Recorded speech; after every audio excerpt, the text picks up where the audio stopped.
Lizken Update. Dismayado ang mga taga-subaybay ng Lizken sa napatunayan nila. Talagang nilabas na ang katotohanan sa kabila ng haka-haka na hiwalayan ni Enrique Hill at Liza Soberano.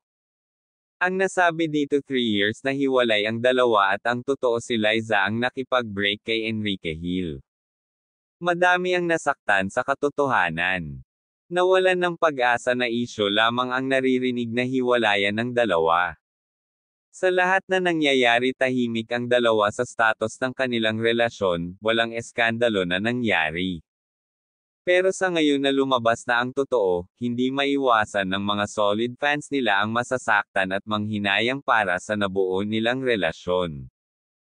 Mula noon hanggang ngayon maraming mga netizen ang napamahal sa kanila kaya sobrang nasaktan ang mga ito sa katotohanan na natuklasan.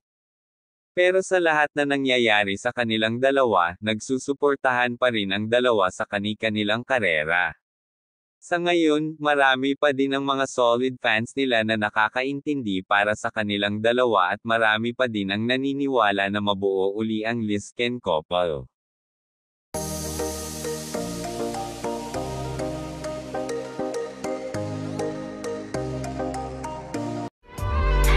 Thank you for watching.